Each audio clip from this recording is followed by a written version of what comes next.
નમસ્કાર મિત્રો, હું છું આપનો મિત્ર તેજસ જનોરવાલા અને આજે હું સરોડા જે હાઈવે છે ત્યાં મહાકાળી નર્સરી આવેલી છે. ત્યાં તમને વિવિધ પ્રકારના છોડ તેમજ વિવિધ પ્રકારના ફૂલછોડવાળા પ્લાન્ટ્સ દેખાય છે. ત્યાં હું તમને લઈને આવી ગયો છું. તો અંદર આપણે વાડીની અંદર જઈએ, નર્સરીની અંદર જઈએ અને વિવિધ પ્રકારના જે પ્લાન્ટ્સ છે તેના વિશે માહિતી મેળવીશું.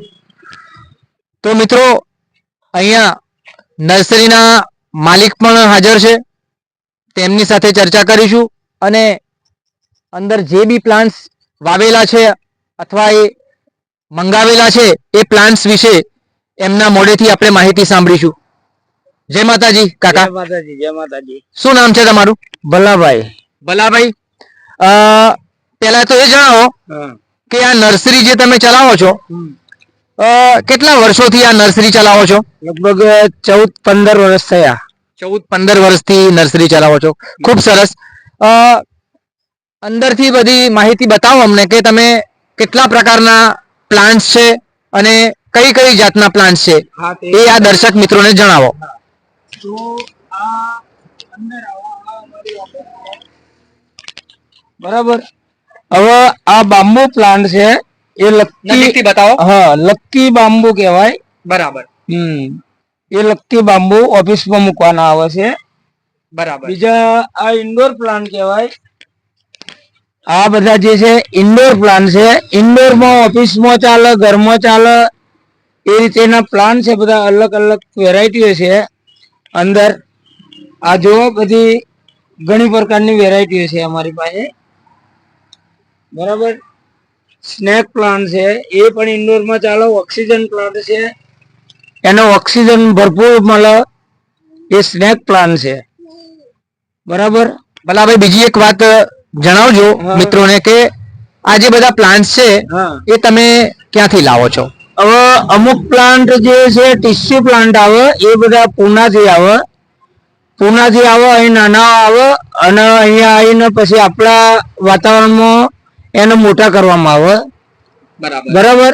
અને જે તે બીજું અહીં આગળ ઉગાડવાનું આવે, અમારે જાતે તૈયાર કરવાનું આવે. બરાબર. એ કામ અમે કરીએ છીએ. બરાબર. આ છોડવાની માવજત વિશે થોડું જણાવો. હવે જો આમાં શું છે કે માવજત એટલે જે તે પાણીમાં અવરડોઝ પાણી આલવાથી જે આ કુંડા તૈયાર કરીએ તો છોડ મરી જાય. બરાબર. મૂળિયાના ખરાબ થઈ જાય. એટલે પાણી એમાં માપતાલમાં આપવામાં આવે છે કે જે તે પાણી એને જરૂરિયાત જ પાણી આપવું. બરાબર. અતિશય વધારે પાણી આપવાથી છોડને નુકસાન થાય છે, એના મૂળ કોવાઈ જાય છે. એટલે એના માટે માપનું પાણી આપો અને શાંતિથી એને દેખભાળ રાખો. અને ખાતરમાં ઓર્ગેનિક ખાતર વાપરો. સરસ. ઓર્ગેનિક ખાતરથી કોઈ છોડ બળતો નથી અને વ્યવસ્થિત રીતે સારો બને છે. બરાબર. માહિતી સરસ આપી ભલાભાઈ. હવે આમાં શું છે કે મોગા એટલે જે બોનસાઈજ જે બનાવેલા આવે છે, બોનસાઈજ. હવે માનો કે આ મધુકામીનું બોનસાઈ છે. બરાબર. આ છોડ બોનસાઈજ કરેલું છે, એક ઝાડ બનાવેલું છે, નાનામથી મોટું ઝાડ લાગે. એ પણ મોગો આવે. વત્તામાં જે ફાઇકસ પ્લાન્ટની બોનસાઈજ બનાવેલી આવે છે, જો એના થડ બનાવેલા છે. એના થડ કેટલા જાડા બનાવેલા છે. છોડ છે.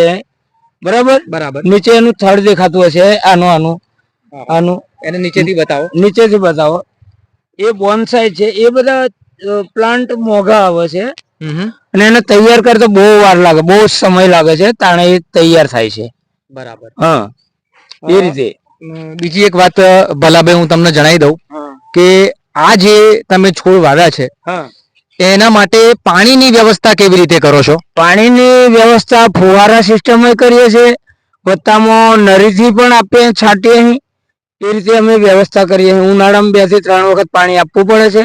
શિયાળામાં 1 વખત હોય તો ચાલી જાય. એ રીતે પાણી છાંટીએ છીએ. અને બહુ જરૂર પડે તો ફુવારા મારી દઈએ. ફુવારા સિસ્ટમ લગાવેલી જ છે અમારી નર્સરીમાં. બરાબર. એટલે એ રીતે પણ આપીએ.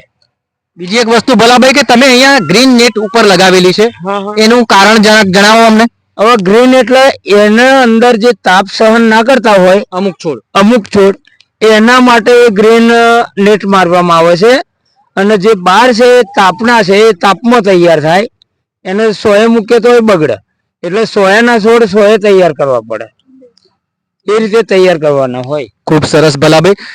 ભલાભાઈ બીજી એક વાત હું તમને જણાવું કે આપણા પંથકની વાત કરું તો મોટા ભાગે લોકો ધાન્ય પાકો તેમજ બીજું બધું વાવેતર ખેતરમાં કરતા હોય છે. તમને આ નર્સરીનો વિચાર ક્યાંથી આવ્યો? હવે નર્સરીનો વિચાર તો એક સતબુદ્ધિ, અમને એક શોખ હતો. છોડ મારા છોકરા હતા, હવે છોકરાનો એક શોખ હતો કે એક ઝાડ ઉછેરવું એમ પહેલાથી. એ ઝાડવામાં ફૂલ છોડ ને એમ લગાવતો હતો. મારું છાપરું હતું, છાપરાને આગળ લગાવતો હતો. એનાથી પછી એકબીજા માણસો આવ્યા કે ભાઈ આ વેચવાનું છે, આ વેચવાનું છે. એનાથી પછી આ નર્સરી એક આખી મોટી તૈયાર કરી, અને એનાથી પછી અમારે સતબુદ્ધિ આવી કે આમાં કંઈક છે. પછી નર્સરીની પાછળ અમે પડ્યા અને નર્સરી તૈયાર થઈ. સરસ મજાની. આગળ ભલાભાઈ આપણે ચાલતા ચાલતા વાત કરીએ. બીજી એક અગત્યની વાત ભલાભાઈ તમને એ જણાવું કે જો મારા ઘણા ફોલોવર્સ મિત્રો છે, પોતે ખેતી કરતા હોય છે. ઘણા અંદર સરકારી નોકરી વાળાને પણ આની અંદર ખેતીમાં અત્યારે તો રસ જાગ્યો છે. બીજા કોઈ ખેડૂત મિત્ર જો આ રીતની નર્સરી કરવા માંગતા હોય તો એમને કોઈ સંદેશ આપશો તમે? હા, કરી શકાય ને. જાત મહેનત જિંદાબાદ છે. કોઈનો એ નથી કે ના થાય, શક્ય છે બધું, અશક્ય કશું જ નથી. સરસ સરસ. એવું જરૂરી નહીં કે મારે સરકારી જ નોકરી કરવી છે. બરાબર. તમે આમાંય ચિત્ત ચોંટાડો, કોઈ પણ ધંધામાં ચિત્ત ચોંટાડો, તમે સક્સેસ જ હો. બરાબર. એટલે સરસ વાત ભલાભાઈ તમે જણાવી. હવે માની લો કે કોઈ નર્સરી કરવા માંગતો હોય ખેડૂત, તો સૌપ્રથમ એને કેટલી મૂડી અંદર રોકવી પડે?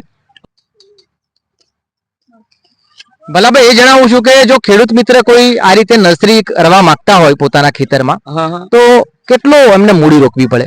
આમાં એ વાત નહીં કે ભાઈ મૂડી રોકવી, એમને ધગસવી જોઈએ, એક ચિત્ત ચોંટવું જોઈએ. બરાબર. જો એમને ચિત્ત ચોંટીએ ને તો 50,000 થી શરૂઆત કરી, બરાબર, અને 25,000 થી પણ શરૂઆત કરી શકી. બરાબર.